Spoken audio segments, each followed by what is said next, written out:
One of the many benefits of attending baseball games at Diethrick Park is you never know who you're likely to meet. You shouldn't live in the past. It's dangerous. But to visit it is just a wonderful experience.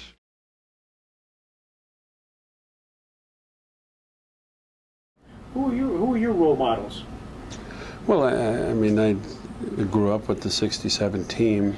Jim Lomborg, certainly I was a pitcher when I was younger. You had to love a guy like him.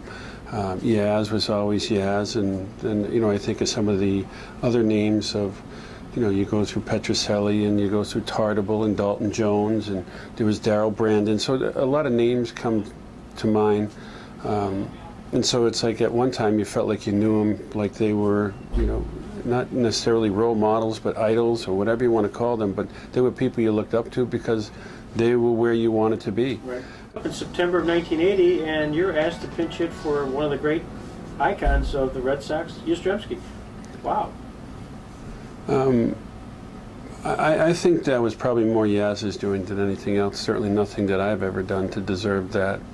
He got injured that afternoon, and I think he probably said to Zim, "Why don't you give the kid a chance?" Yeah.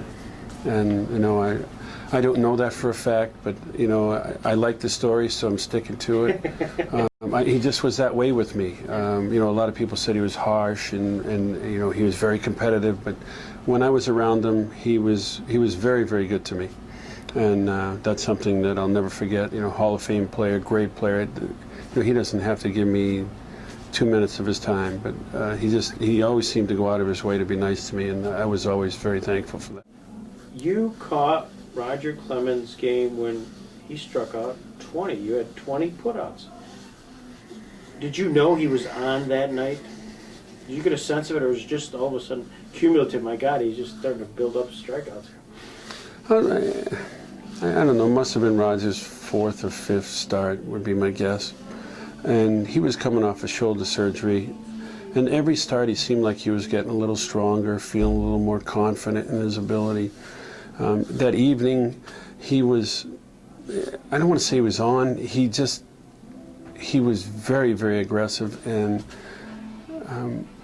so he was feeling pretty good. But the hitters were telling me that they were not feeling very good. They were swinging and missing. They were taking strikes. They looked like they were looking for something else, and they just looked uncomfortable. And when they finally started to catch up on him, he started to use the breaking ball, and he was executing it very well.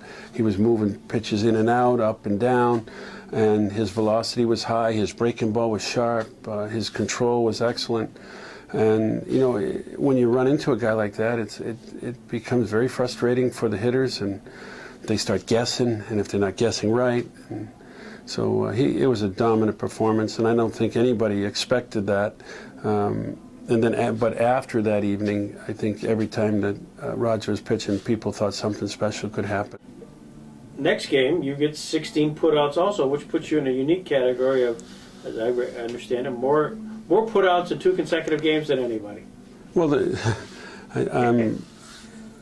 I have more putouts than anybody, but I don't feel like I did anything except my job. Yeah. Those guys are special, and I just happen to be on the other end of it. Conversation is a lot easier to take now. Right. I don't feel any less bad about not winning. Right. But it's easier to handle.